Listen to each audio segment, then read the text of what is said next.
If you have a Garmin GPS cycling computer and some sort of action camera, a GoPro for instance, you can make some really cool little films with all of your GPS data overlaid.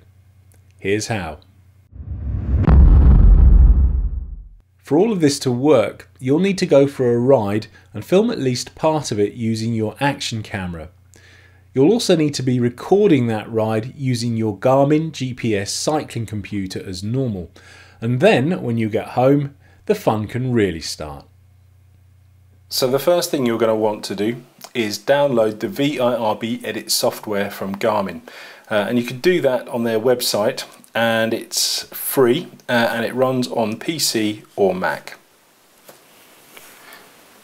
Once you've downloaded that and installed it, you need to make sure that your card from your GoPro is plugged into your computer along with your Garmin cycling computer, and that's plugged in via the USB lead. So now let's go ahead and actually open up the Garmin VIRB Edit software, and we're greeted by the first page here.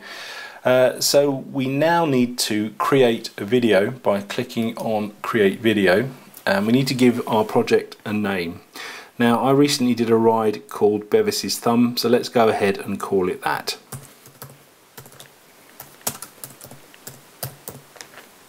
And click Create Video. So now we need to go and get the clips from the GoPro, and we do that by clicking Import Clips and Photos and Import Other. Now we need to go and find it, and it's plugged in as no name. And the file architecture on the GoPro, all the video clips are stored in a folder called DCIM, and depending on how many files you have on there and how many clips you have to go and find the relevant clip that you want to use. And I know that my one's in this second folder here, and it's down the bottom because it's one of the more recent clips that I did. Now, one of the little quirks with the GoPro is that you cannot shoot a single clip of video that is more than 12 minutes long. If you do a clip that's more than 12 minutes, it will create a second clip. That's what's happened in this case. So my ride up Bevis's Thumb was about 15 minutes long, and it created this first file here, the 7091. And then when it creates its second clip, what the GoPro does, it puts a 1 in front of it. So I know that this 17091 clip is the second half of my ride up Bevis's Thumb. So let's highlight that. Now just a note here that if your ride, or if the video clip that you want to shoot using your GoPro is quite long, it will just continue creating these little 12-minute video clips and adding the 1 for the first one, 2 for the second one, 3 for the third one, and so on. It's a little bit of a pain, but unfortunately that's what the GoPro does. So let's click Import and Import Only. And that's come in, so let's click Done. So here are our 2 video clips, and what we need to do is place them into the timeline, and that's this thing down the bottom here. So let's get the first one, put it in the timeline, and the second one and place it in the timeline. So there we go, there's our 2 video clips in the timeline. And as you'll see, there are 2 vertical lines here. There's this blue one, which is the cursor, and then we have what we call the playhead.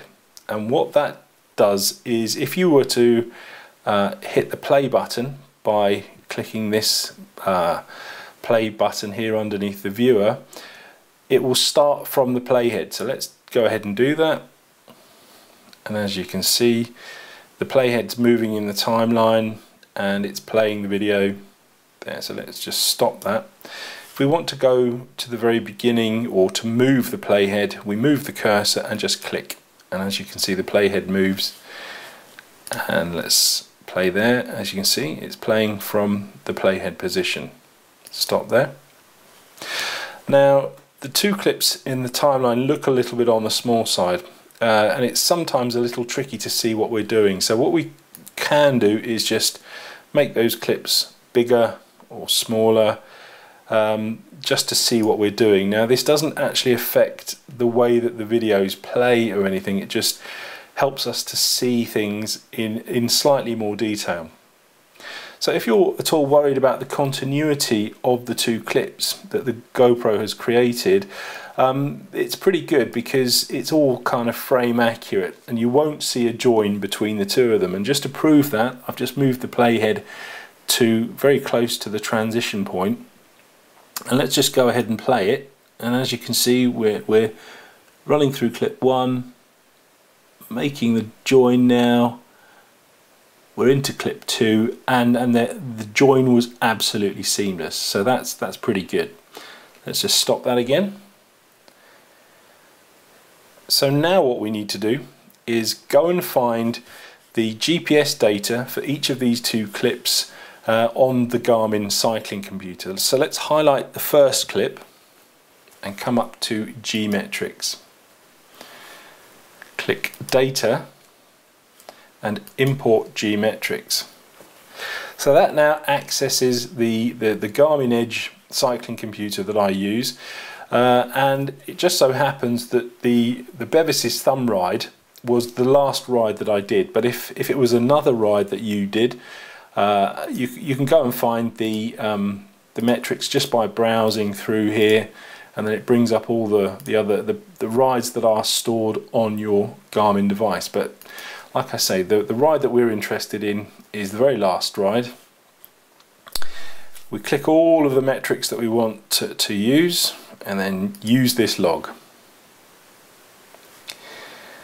So now we've assigned the G-Metrix for this clip but not this clip, and we know it's assigned because in the top left hand corner here this little blue box has lit up and we can indeed see them on here, and as we scroll through you can see the numbers just going up and down, indicating that it's all sort of working.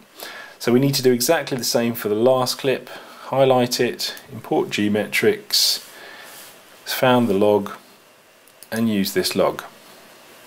Now the VIRB edit software is pretty clever, and it kind of knows where you start the video clip in relation to the map. And just to check this, what we can do, we can go back to the very beginning of the first clip, and we can sync the G-Metrix just to make absolutely certain. So let's click G-Metrix sync.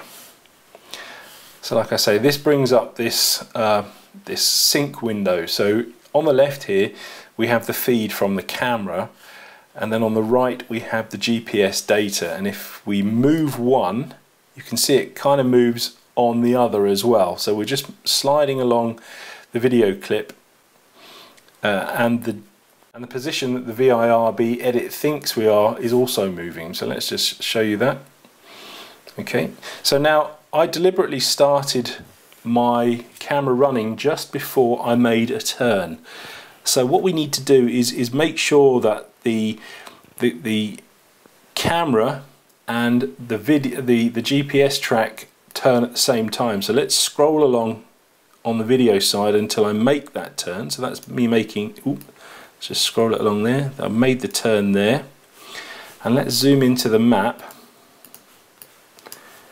to see how accurate that is there. Now I would say that this is slightly behind, so let's just shift the map along, and you notice that the video side is not moving now. So that, I would say, is the position that I was here on the video side. So let's click done. So that should have synced it all up. And the way to tell is if you just play the video, you can kind of hear when you're pedaling, and then you look at the cadence, which isn't actually displayed on this, and you know, there are little clues that you can find just to make sure that it has finally and you know, well and truly synced up. So let's have a look at the actual player here. As you can see, this is where all of our metrics are displayed, and at the moment this is a default one that just you get given when you open up the VIRB edit, and this is a track. This is the latitude and longitude. For some reason that's not working. Speed, elevation, grade, distance and course, and you can actually customize all of these to whatever you want. So let's go ahead and do that by clicking on gauges, and let's begin with a complete blank canvas, and we just highlight the ones we want and just delete them all out. So let's just delete, delete, delete, delete, delete, delete, delete. And up here there is a logo, so let's just delete that one out as well. So we've got a blank canvas now. So let's start with, let's see, heart rate. Let's have a look at the heart rate gauges, and then for a laugh let's just put that there. You literally just drag and drop them, and now that your heart rate's there. Let's put cadence down, 75%. There we go.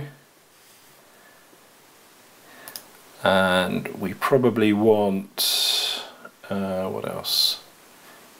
Recorded speed. And let's, for a laugh, let's just put that here.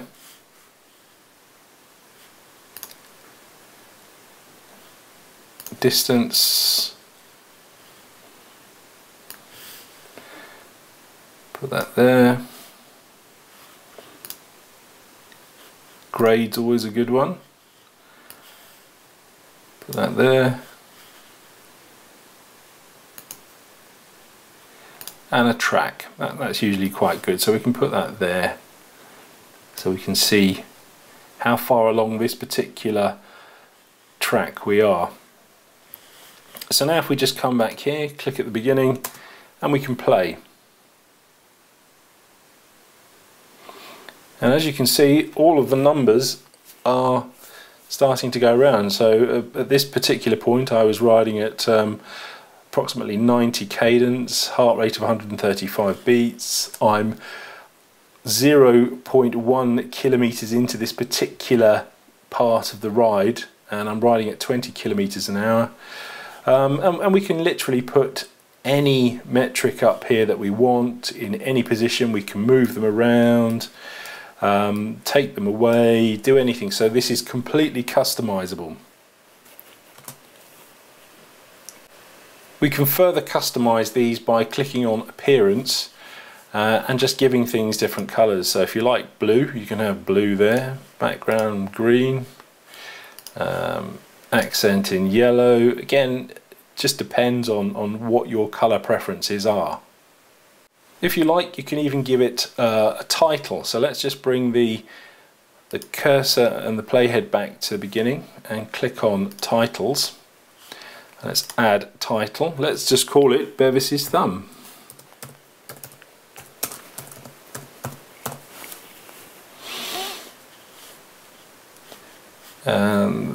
Click the choose our font. So yeah, for a laugh, let's just put Avenir there.